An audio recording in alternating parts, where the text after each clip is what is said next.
White flag. This time, Tony Stewart over the stripe. Less than a lap to go into one. Boy, that's insane. That last strapping was the difference. Joe Gibbs taking a look. Stewart with a 2-car length advantage down the back straightaway. The IRL champion. His 16th career Busch Grand National start. Just joined this team a year ago. This could be his first win. Look at this. He gives him a little. He got it. He got it. He got it to the inside. He's going to get him. He's going to get him. Matt Kenseth wins it. He got it right away. He got it. Matt Kenseth for Robbie Reiser's team with no sponsor on the back quarter panel other than a thank you to Lycos for last week. Takes his first Grand National victory. You have seen a young driver just win his first NASCAR event. Let's go to Glenn Jarrett. And up on top of the car, Matt Kenseth. I tell you, folks, the motion's running very high down here. The Gatorade falls off. I think Jack Rouse on his way. Come on down here, Matt. Congratulations, man. What a great, exciting race. What a finish. Tell us about that last lap. I tell you what, Glenn, Tony's a great racer. Hats off to Tony.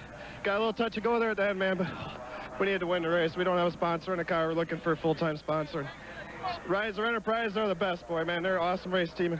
Got a little touch and go off there, too. A couple lap cars got in the way. I had him beat there, and he pitched me off with a lap car. And I just nudged him a little off forward, but hey, sometimes you got to do what you got to do. We asked the question you were calling Robbie Reiser just a moment ago, Matt. We're going to ask you the same question now. Going into the race this morning, you knew you had a good car, but did you think it was good enough to win? Heck no. I thank Jack Roush and Robbie Reiser and everybody for all the support and technical support they've been giving me. They've made some great decisions on the car this morning. The thing was flawless all day long. Young driver who gave a great accounting of himself today comes home second. He's with Steve Burns.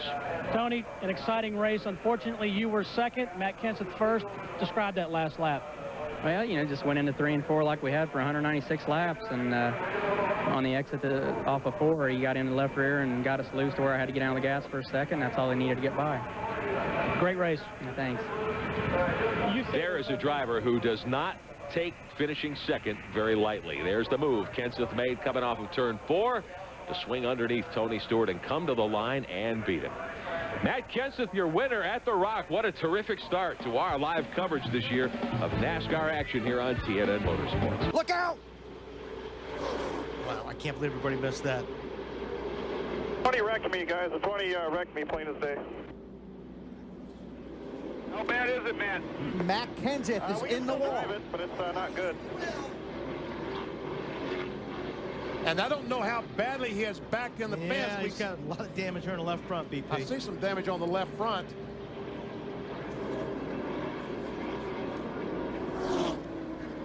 You got any tires down right now?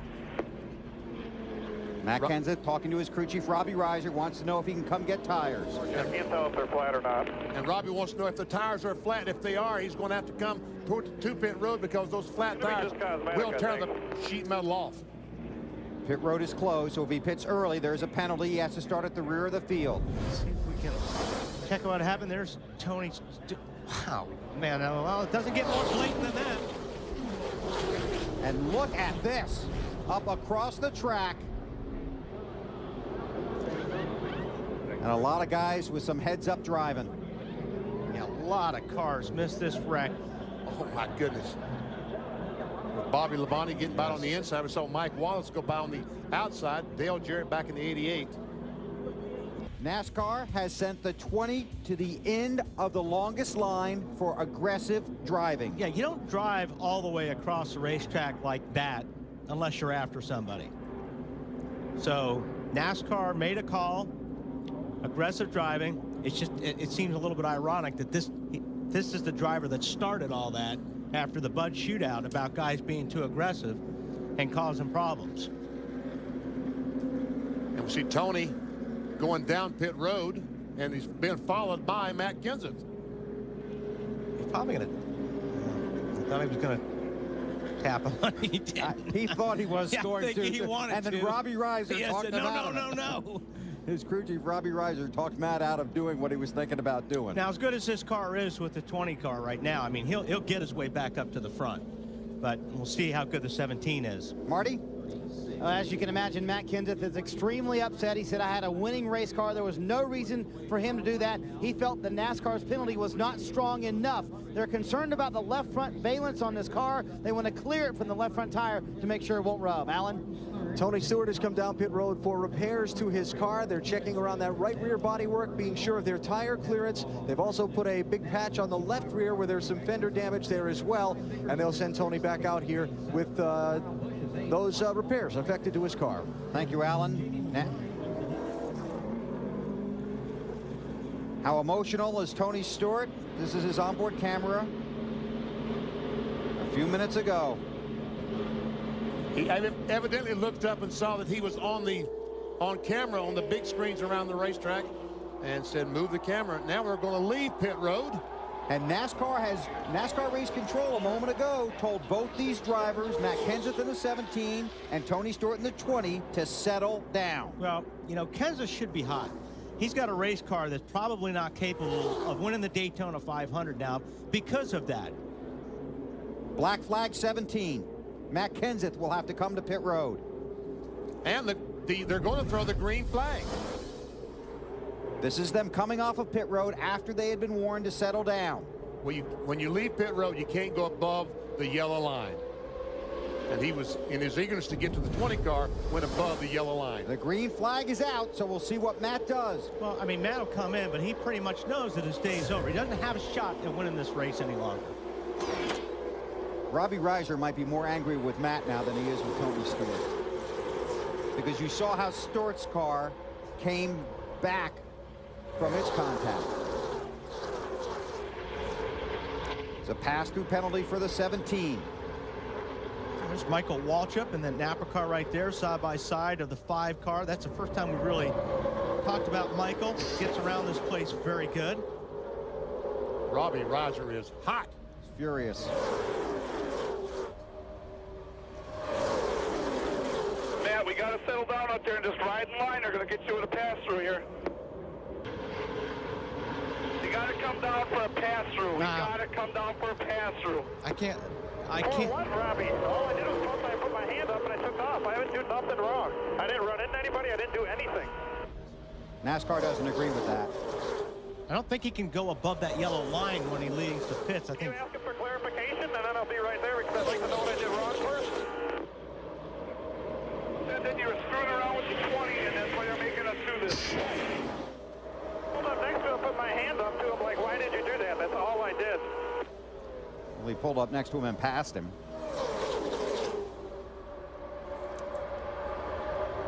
They had already warned those guys, Benny. Scorecard, man. We're going to have to come down. I thought that it was for going. I just wanted a clarification of what it was for to make sure I was right. Matt Kenseth, the pit road to serve his pass-through penalty. Means he has to make a lap down pit road, does not have to stop. At 55 miles per hour. And these guys are going how fast? 185. So Matt's going to lose considerable ground here. Now that's the blend line I was talking about. You're supposed to stay below that, but maybe on the caution flag you can go up there. I thought that's what NASCAR was getting him for. I think they're getting him for weaving at the 20, forcing the 20 down below the yellow line. And then he passed him anyway, which you can't do coming off of pit road. With Matt Kenseth now finishing outside the top 10, we think, based on unofficial guesstimates here. All right, let's talk about all the contact out there today. You were involved in some and were penalized. Was the rule applied correctly today, in your opinion? Well, I mean, Tony took me out intentionally. There's just no two ways about that. He was mad because earlier in the race when I passed him, he got loose, which I didn't think I did anything wrong. I thought I left him plenty of room. Same way he raced. I actually learned that from him racing here close to people. So, you know, he wrecked me intentionally, got put to the end of the longest line, which I didn't think is too big a penalty in a drafting track. So, that's just the way it is. I mean, Mike Helton, I thought, did a great job this week explaining at the drivers' meeting. You know, it was about aggressive driving, not necessarily bump drafting, and just really disappointing. You know, Tony went on and said all that stuff earlier in the week, and then, you know, if he's worried about people's lives and everything, and then he's going to wreck you on purpose at 190, I wasn't too happy with that, but we'll just go on and try to do a good job next week and be happy where we finished and go into California and start over. Well, Dave, Tony Stewart rallied for an 8th place finish. Matt said he felt like your contact was very much intentional. What's your take on that? Yeah, Matt always thinks that. I mean, I guess Matt didn't think anything when he got me sideways over in 2 either. So, you know, he should have thought about that first. I mean, he got back what he started in the first place. So, and I got penalized for it. I mean, they didn't penalize him when he turned me sideways over there. So, you know, he should have been smart enough to know not to be tucking down on guys' doors in the first 20 laps of a 200-lap race at Daytona. So, I mean, he has no room to complain. He started the whole thing, and I finished it. How were you able to come back through the field, though, and with basically a damaged race car and finish 8th today? Yeah, just a good pit crew. I mean, they did a great job in the pits, did a great job fixing it, and you know, we just kept digging and trying to find the right holes. So you know, we got ourselves in a position there at the end. We couldn't race for the win, but you know, to get a top 5 out, that's pretty awesome. Strong rally for Tony Stewart. Matt. Oh God, there's Tony Stewart and Matt Kenseth. Hard in the wall. Hard in the wall. Caution will be out. Golly gee. And the 3 cars behind them didn't even try to drive through it. They just stopped on the racetrack. I've had my spotter say that before. Just stop. Dale Jarrett, Kyle Petty, and Scott Riggs, who was a lap down, but looks like the night will be over for the 17 and the 20 car. Looks like Tony got in underneath the 17 car and lost it. Very similar to what happened to Casey Kane and Mark Martin. Now first, Carl Edwards gets into the wall coming out of turn 4. All by himself. Loses Got the loose. back end, slaps it Pretty hard. Pretty darn hard. Just ran out of racetrack. Yep. Then at the other end of the speedway, turn 1. You know, Matt was already a little loose getting down in. It looked like he was really almost sideways before Tony ever got in there and got on him. Have to look at that again. Have these two guys had a little, didn't they start the year off this way? At Daytona. See those 3 cars back there stopping. They didn't know where these 2 were going to go. And since caution laps don't count, it didn't much matter. And both of them just took their cars straight to the garage area. There seems to be a meeting going on over at the 20 car.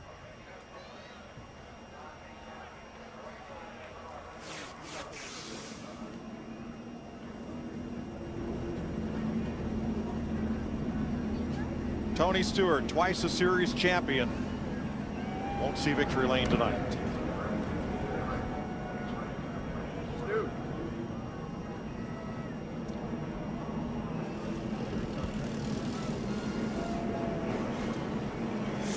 Just watch that replay. What did it look like?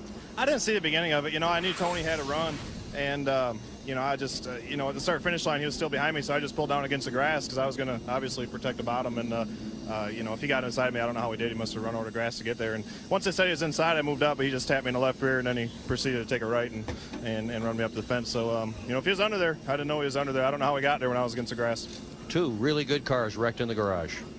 Dick Berggren is with Tony Stewart. Tony, you've seen the replay. You were there. What happened?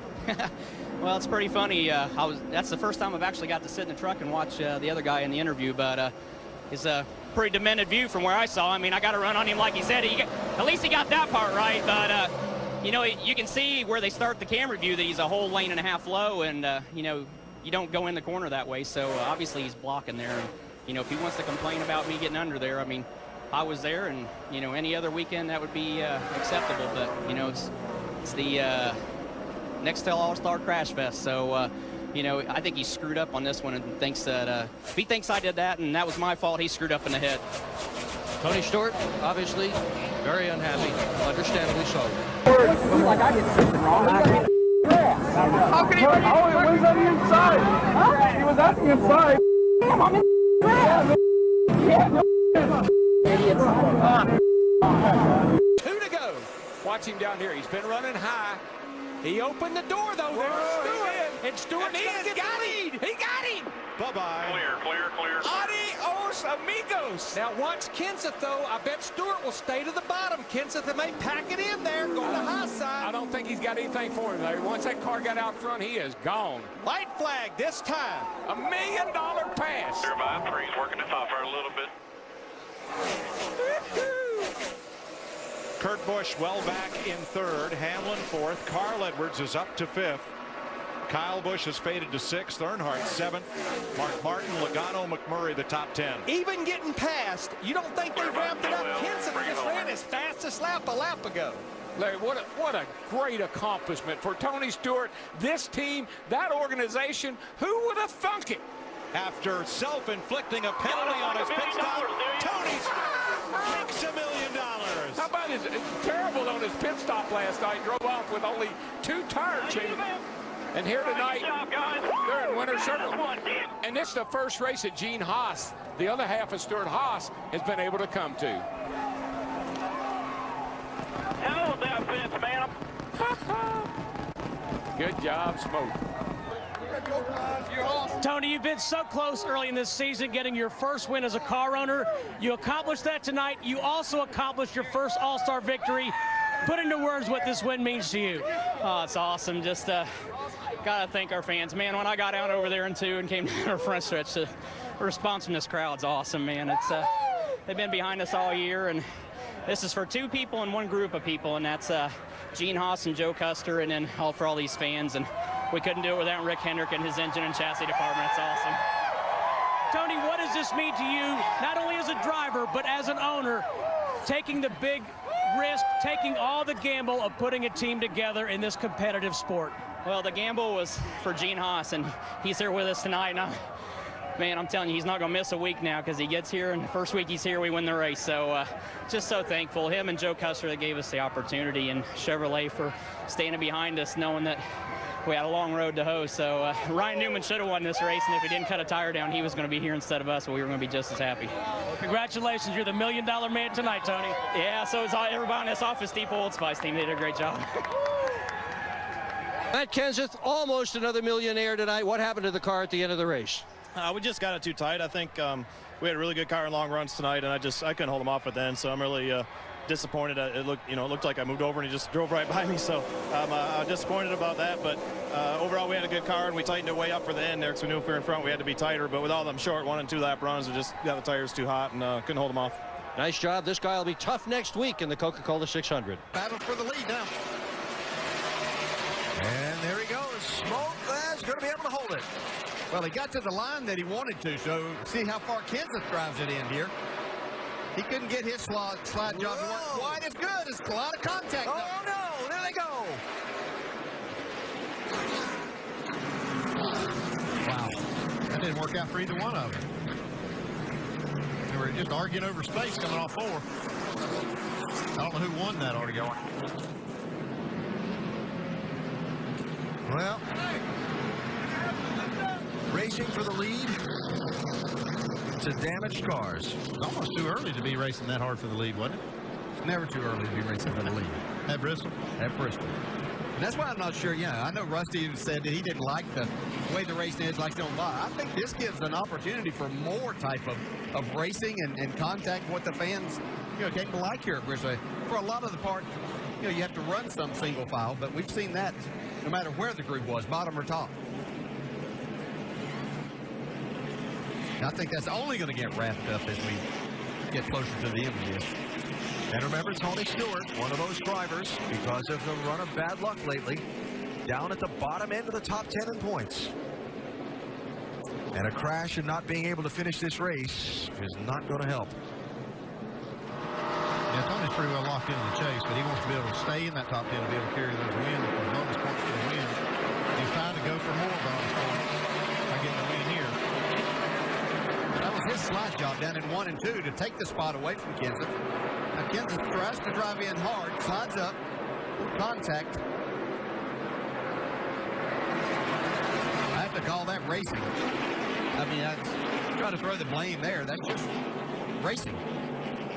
The contact was created by Kenseth driving in probably a little too hard. Tony not very happy. Whoa. Now, gosh, looks familiar. Well, we know what Tony thinks. I haven't seen one of those in a while. What are you talking about? No helmet toss. I've seen one before. Yeah, I know. The guy sitting between us, too. Yeah, that's the guy.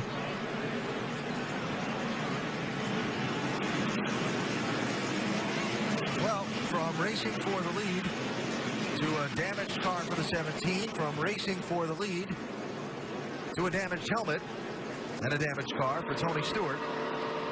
Like the helmet held up pretty well. That's a strike. strike. That's a nice throw. As we watch this race for the lead, Tony Stewart has come from the infield care center. He's come from it, Alan. He appears to be okay, but probably not in spirit. Describe the frustration, Tony, after having a great race car. Well, we weren't that great of a race car even, but we were definitely faster than Matt after that restart. And checked up twice to not run over him, and I learned my lesson there. I'm going to run over him every chance I got from now to the end of the year, every chance I got. You'll get that helmet back. Your aim was precise. I don't give a crap. With the helmet. All right, Tony done for the night, guys. Whoa, Kurt way up the racetrack. Not good. About to get crowded. Not good. Oh, he's coming to pit road, 24. I think he, trouble. Matt. Kenseth, Tony Stewart. Casey Kane. Guys, all torn up. I think the 24 was thinking to come to pit road right there. When he slowed down, it just stacked them all up. Guys, a little bit, Tony Stewart, we need to see, make sure he's okay here, because that was a pretty hard lick. He got hit the wall and got hit pretty hard there, so we need to get him out of this car. A lot of smoke. When the net's down, that's a good sign. I think he's okay, but I just wanted to, don't need to take any chances with him. Now watch Chase Elliott as Tony Stewart climbs out under his own power. Boy, that's good news. Yeah, he jumped right out of that car. He's fine. Big round of applause from the crowd for Stewart. Good for him. Watch the 24, right side of your screen on the inside. Starts to wall up here. Looks to me like he's thinking about coming to pit road. Yep. Miraculously, he didn't get hit, but further back. Was there contact between Trevor Bayne and Matt Kenseth? That's the question. Yeah, he did get a little bit of damage on the right rear quarter. See the 5 car that really hit Tony Stewart in the left front there. That's what had me a little worried. But yeah. Tony jumped right out of that car. He was fine. Guys, what about poor old Matt Kenseth? Well, it's kind of been an odd night for Matt Kenseth, and it got worse in a hurry there. Did you get bumped from behind, or just get away from him? No, I got more than bumped from behind. I think I got drove over. So I saw him checking up and wrecking in front of me, and slowed up just a little bit, and somebody just drove right over top of me wide open. I don't think they've seen the wreck yet. So yeah, I hope everybody understands this race better than I did from the cockpit, because ever since the first car pitted in that first segment, I have no idea what was going on. None. We're trying to figure it out. Thanks, Matt. Glad you're okay. Yeah, I think it was 16, Greg Biffle that got into the back of the 24. Yeah, and he had some damage to his left front as well. I think that might end the 24. Any chance? I mean, that's such a crucial part of the race car, and the side force and the down force on these race cars. I just don't know what you could do to patch that to keep the car competitive. Hey, catching up with smoke. The 24 of Chase Elliott was trying to wave off to the cars behind him. He was going to pit, but it definitely has been one of those undescribable nights. I'm as baffled as everybody. I don't know how in the hell we were scored a lap down after they stopped the 20 car and they pit everybody together, lap down and lead lap and lap down. It's the most screwed up all-star race I've ever been a part of. I'm glad this is the last one. The good news is you're okay. Yeah, I'm all right, except I'm just madder than hell because I don't understand how in the hell they've officiated this whole thing from start to finish.